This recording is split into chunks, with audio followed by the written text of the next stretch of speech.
Hey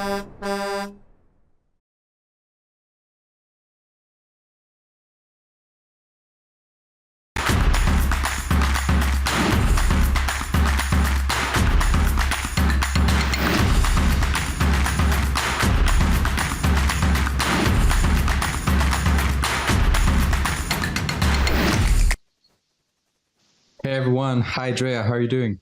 Hi, you're there. Yeah, we're all here. So welcome back to our evening live stream, everyone, here with the Emergencies Act inquiry that is happening between October 13th to November 25th. We will be here covering all the proceedings to figure out whether or not Justin Trudeau used the Emergencies Act justifiably and necessarily. I must say, currently it's not going well in his favor. Drea, first day you're watching the proceedings. I'm here with Tom Morazzo, one of the Freedom Convoy organizers that will be testifying next week in front of the committee. Drea, first time coming on the show, first time live tweeting everything that's going on. What was your general impression of the day? Yeah, a lot of firsts for me. I'm just going to throw back to the fact that aside from covering the truckers that left British Columbia and, waving off and not really grasping how big it was going to be at the time, I haven't done a whole lot of these reports. So I'm really excited to be jumping in, and boy, did I get a crash course with the commission coming back from Germany and trying to catch up on everything you guys have been covering and everything that's been happening in the hearing. So it was fun, and I'm glad to be a part of it. Yeah, no, so Drea, you were kind of the specialist there. You were the lead journalist, live tweeting everything that was going on. So can you give us your professional analysis of what you saw today during the inquiry? Well, today in the hot seat was OPP Commissioner, how do you pronounce his name? Rulo. Oh, gosh. No. The commissioner of the inquiry is Rulo, but the OPP commissioner that testified today is Thomas Carrick. Carrick, yeah, something like that. Yeah. So he was questioned, I think, by 5 lawyers and counting, and he was very quick with his answers. I think there was only one sigh that he gave the whole time, but some interesting things came up out of there. I'm not sure where to start. What do we have on that? We're looking at some tweets there. He did admit that in large the convoy was all the intel that they received was that it was in fact a peaceful convoy. And when I started off my tweets in the beginning of the day, that's exactly what I said. This is an inquiry looking into how the Emergency Act was used on the peaceful convoy. And you always have people saying, well, peaceful. And it's like, no, that's what it was. And considering its size, I think he used the term that there was just sort of a small fringe made it in there, but that they had a plan for the fringe. And that certainly wasn't the bulk of who was coming to Ottawa. Yeah, and I think the protest being peaceful is what's going to come out of the inquiry, because we keep seeing that every single day. The more left-leaning lawyers, the lawyers that are leaning more against the Freedom Convoy, the protest took place in February, are trying to push answers onto the people that are testifying to make them say that it wasn't peaceful. And yet, at the end of the day, when we have the cross-examinations by Miller, by everyone, we end up seeing that they saw the protest as peaceful. The evidence says that it was peaceful. The evidence says that the protesters were peaceful. And I think the phrase that once again keeps coming up every single day is helpful, but not necessary. And that's the whole reason why we're here. Tom, what were your general impressions from today? Well, I have to say I was, again, I noticed the strong difference between the testimony of the OPP officers versus the Ottawa police officers. Both groups of police try to portray themselves as being professional, but I don't think that the Ottawa police ever came off as being even remotely as professional as the Ottawa or the Ontario provincial police. And the commissioner today, again demonstrated that. And just an extremely different perspective that the two of them had in their approach to this entire protest. And again, we had another acknowledgement, especially with Brendan Miller's cross-examination of the commissioner at the end. Like he did a great job of his cross-examination of the commissioner, because again, he got the commissioner to confirm what Inspector Bowden had already said previously in the week, that the Emergency Act wasn't required. It didn't meet the threshold for the CSIS Act under Section 2. Therefore, there was no requirement for the Emergency Act. And he actually started to walk him down the path of, peaceful assembly versus unlawful assembly. And he played it brilliantly. I have to say, again, another day. Like we actually just refer to it as Miller time. When Brendan gets up there, it's just Miller time, right? Yeah. And it's really really fun to watch Brendan when he gets up there. And again, the important thing is, the testimony really solidified for me today that the only thing that anybody got out of the Emergency Act was that they were literally able to legally compel the tow truck companies. That's it. They had every power that they needed available to them. They invoked the Emergency Act for tow trucks. And I'm not going to say too much unless Eva decides to do it when she comes on. Yeah, she's coming on later, right? But there's going to be some testimony from some of the participants of the legal protest that happened in February.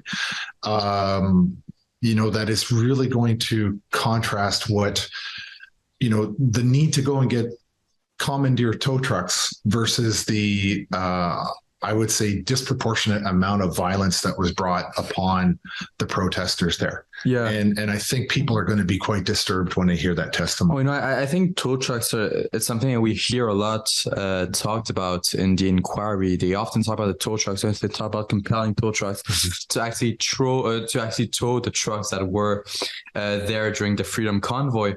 Drea, what was the most remarkable thing today, if you could pinpoint to one exact thing that you saw happen, the most revealing thing during the inquiry?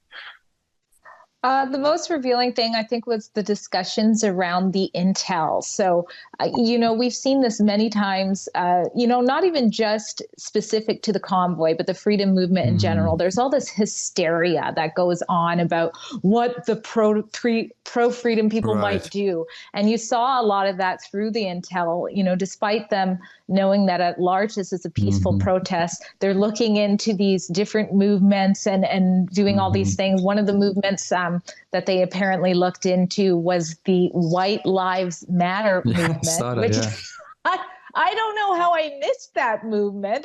Have you guys heard of that or what? First time I've ever heard it. Yeah, exactly. First time I ever heard it as well. And so I'm thinking, what kind of movement is this? At this point, are they just calling normal, regular people who do believe White Lives Matter some sort of movement?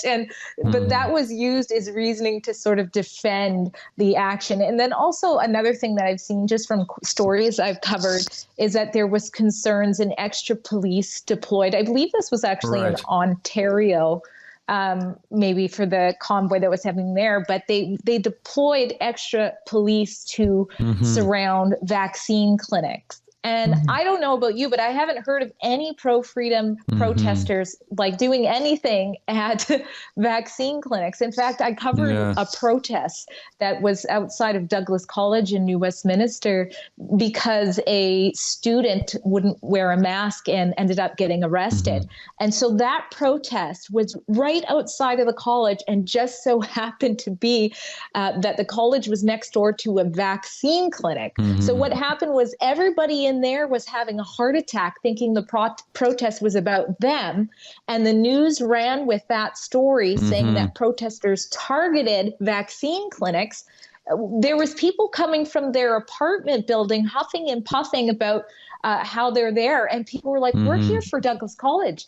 And of course, my story was accurate. But my point is, you could see that the police, I mean, granted, they have to have some things in place, especially with a large protest of any nature, to keep the peace. But they were going off of these things. They even mentioned that they looked into, some of the eco protests that happened, but I don't recall any eco protests getting their, bank accounts seized or the Emergencies Act being used. So, that stood out quite a bit. Yeah, Drea, earlier you mentioned the White Lives Matter comment that was mentioned in the commission. Let's through that. So let's watch what actually happened. Yeah. And he says here that there has also understandably been a significant appetite for this information from government and the public, right? Yes. And that suggests, does it not, that that's an appropriate appetite to, in consequence of the significant spike in these type of crime occurrences? Sorry, did you say inappropriate? Appropriate. Appropriate. Yeah, I don't see anything inappropriate about it. Yes, he says, Hendon has these matters in our intelligence collection plan and has been capturing much of this information from all of our services. And he references the White Lives Matter movement, Patriots movement, anti-government activity, and extremist entities engaged in anarchism, environmental issues, etc. Right? Yes, he does. And the appetite for that information is therefore understandable in the view of Superintendent Morris of 2021. That's what he's communicating, yes. And he says here that there has also So sorry about laughing, but we have Eva Chipiuk, one of the lawyers for the Freedom Convoy, that just entered our Airbnb. So we're going to be able to have her on in about 15 minutes. But, you were one of the organizers of the convoy. So were any of these organizations directly associated with you guys when you were planning to do this peaceful protest? Well, we often use the phrase moths to a flame. Okay. And the convoy was the flame. And so, we knew from day one that there would be groups, even the OPP and all the police. I mean, I think everybody accepts the fact that you have something that big and exciting, that it is going to attract all sorts of people, all walks of life, right? So it wasn't a surprise to us. I mean, as much as we were anticipating there would be people, the Queen of Canada showed up, what's her name? I don't even want to say Romana, the Queen of Canada. She showed up, right? Oh, Burned the Canadian flag. Right. So we attracted, I think there was a witches covenant that showed up as well.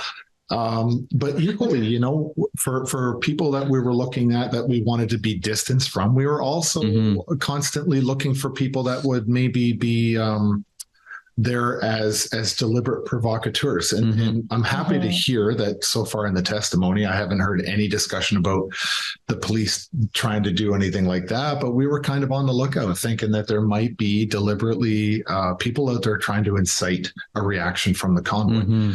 So we were diligent for both groups, but White Lives Matter, I certainly never heard of until just a few moments ago. I was shocked when I heard that because, I've spoken with you a little bit since this inquiry started. Never once have I heard that group mentioned. But you talked about agent provocateurs that came to the crowd. And honestly, I think we've heard that once so far in the inquiry. But talking about the swastika flag that was that was there during the convoy, I know someone, I believe it was Jim Watson, one of the first witnesses, stated that there was an enormous amount of swastika flags that flew in the crowd during the convoy, which we all know is not the case. But can you touch on that incident? Yeah, this is one-time events, right? One-time occurrences, and especially the person who showed up with the Confederate flag. This person had a hoodie on and a mask and was walking around the crowd. And I remember the truckers calling this person out. And, Danny Bulford identified the photographer that was taking those photos as one of Trudeau's official photographers, because that particular photographer went on a trip to Africa that Danny had participated in when he was an RCMP sniper. And so, we knew that there was going to be this attempt to discredit the entire organization. I mean, this is a clear case of, painting everybody with the same brush. And unfortunately, because the mainstream media is so effective, that it actually convinced a lot of Canadians to turn their back on the reality. And a lot of Canadians that are against the convoy never looked at the fact that, why is it? And we heard a lot of testimony that we heard about protests across Ontario that I had never even heard or knew existed. And I'll come back to that point later. Sure. But I thought it was really interesting that you have all these protests happening all over Ontario, all across the country. And yet the people that are against the convoy don't think, well, why is it if there's so many protests all across this country, why don't I start to think about what is their grievance? Yeah. Maybe I should consider what it is that many Canadians, and I mean, we raised $20 million. You know, we didn't do that amongst the people that arrived. It was donations across the country. Yeah. You didn't force them to pay you on like the CBC. Yeah, exactly. And, you know, these were donations. These were donations from people that had already been taxed on their income. Yeah. Right. And they were giving at every turn possible to support this convoy. So if millions of Canadians were supporting the convoy across this country, what is it that they know? What is their point of view? And I find I'm frustrated because a lot of Canadians that are against the convoy never seem to ask those questions, and they're really elementary questions. But you know, it's alarming to me to hear some of the narratives that I heard also today from the commissioner. But we'll come back to that one in a minute there. Yeah. Of course. Yeah, I just want to trickle back. Because I'm actually. William and I were talking yesterday. I'm actually old enough to be his grandfather. And so I forget things sometimes, and I'll have to come back once I remember what it is. I won't tell you his real age, but I could be his grandfather. Andrea? I was just going to add to the provocateur thing, you know, that sitting at home, crying myself to sleep that I wasn't in Ottawa with everything that was happening. I was just praying that there wouldn't be provocateurs. That's what I was so worried about. And when I saw that, you know, the swastika go by with Trudeau's cameraman, you know, Trudeau was missing in action, and he loves costumes. My thought was, you know, how do we know what's the height of that person? Like, seriously, it ran across my mind. But, you know, again, you're right to say, William, that what's coming out of this is the proof that it was peaceful. It was a really great movement that, you know, really spread across the world. Another thing that came out today is the conversations that RCMP Commissioner Brenda Lucki had. I found the text interaction that she had with the OPP commissioner to be very sneaky. It was planting the seed of the Emergencies Act before, you know, it was even on his radar. And also, it just kind of, she basically, I don't know if we have a shot of it, but basically, you know, I quoted her. She said something along the lines in her tweet that, you know, if this doesn't get handled quickly, then you or I, to the OPP commissioner, might have to take the lead. And, you know, I don't really want to do that. And so when he was cross-examined and asked, you know, were you reluctant to take on that responsibility if it got there? He's like, no, that's my job. Here you have the head of the RCMP basically encouraging, you know, not to do your service. I'm not saying that they should have done it, but I'm just saying there is a point. If you're supposed to do it, you do it. And the head of RCMP is like, I don't want to do this between you and I. But I don't know. I don't trust that was even the point of the message. I think it was to start planting seeds that, hey, an Emergencies Act is on the radar. Yeah, and you know, Dre, you mentioned the text messages between, the text messages involving Brenda Lucki. Let's throw that clip. Let's see what was said during the commission. She replies, thanks, Tom, very helpful. Between you and I only, GOC losing/lost confidence in OPS. We got to get to safe action/enforcement, because if they go to the Emergency Measures Act, you or, supposed to be I assume, you or I may be brought in to lead, not something I want. Is this the first time? So first of all, GOC, I assume I take it that's Government of Canada? That's the way I would have interpreted that, yes. Okay. And so Commissioner Lucki is relaying to you that the government has lost confidence in OPS. Did you still have confidence in the OPS at this time?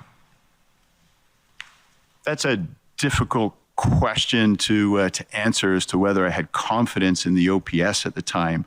I was certainly aware of the challenges that they were experiencing, and I did feel with the support that we were providing that there was an opportunity to develop and execute a plan that would bring upon a resolution to this. And ultimately, that's what happened.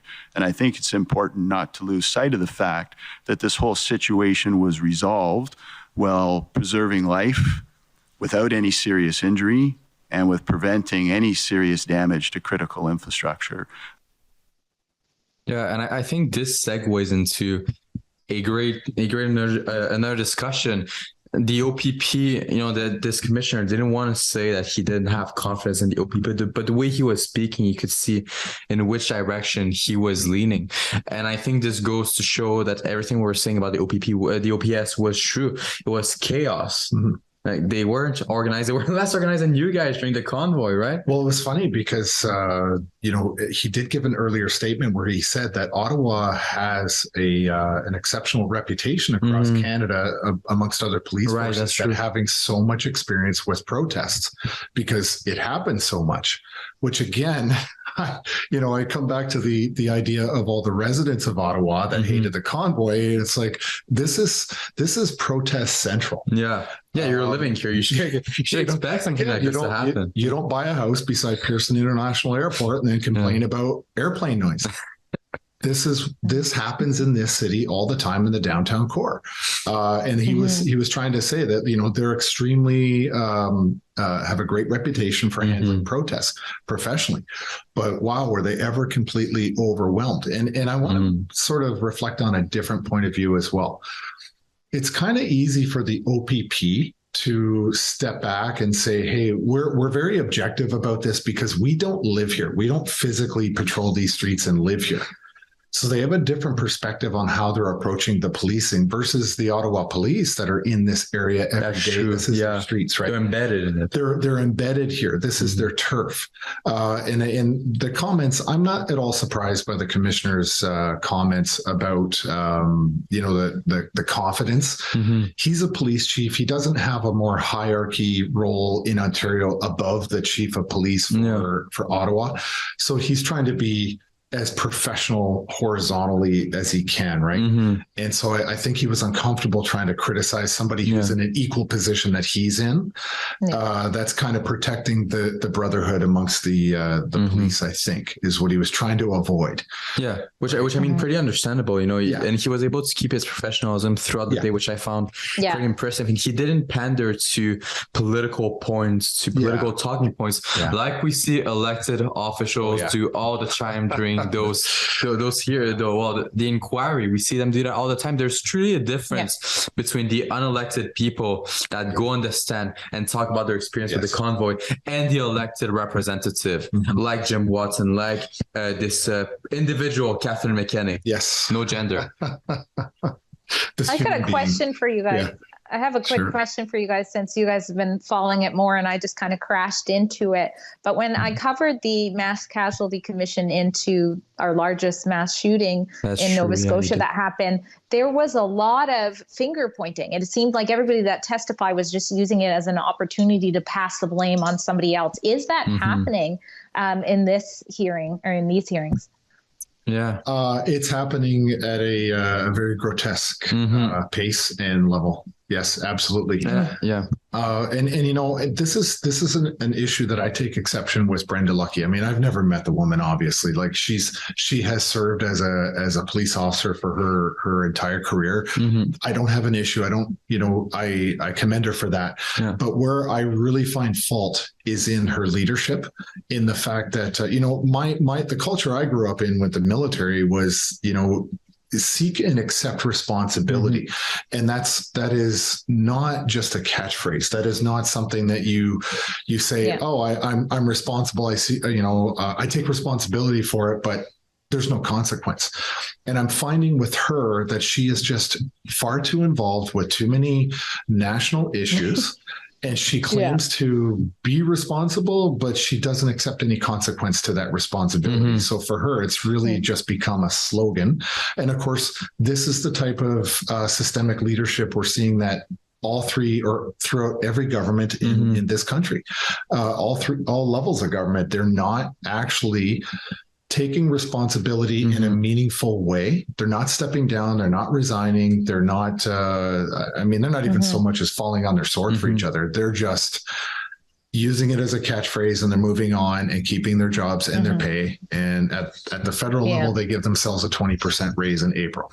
Yeah. Dre, I think there's one person at least that it's extremely obvious that he's only there to make sure his client the blame doesn't fall on him. And that person is the counsel for Chief Slowly. He is there to make sure that people don't put all the blame on Chief Slowly. But apart from that, we can see the lines of questioning adopted by the Ottawa Police, by the Government of Canada, by the City of Ottawa.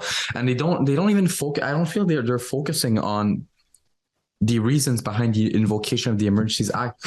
And I don't feel they're focusing on whether or not it was necessary and justified. They are focusing on making sure that their clients look good. The City of Ottawa is making sure that the City of Ottawa looks good. Same thing for Government of Canada. None of them asked the real question that your lawyers asked about whether or not the Emergencies Act was justified. And at the end of the day, that's the reason why we're having this inquiry. But we're actually seeing, like, I'm not sophisticated in terms of how I look at the law, or in a room like we have a lawyer here. It's coming up shortly. Eva is better to answer to this, but from my perspective, somebody I went to Osmosis University Law School through all the lawyers that I'm surrounded by. What's interesting is I've noticed, and the lawyers have seen this throughout, but I've noticed a big sort of shift in the way the commission lawyers are asking their questions.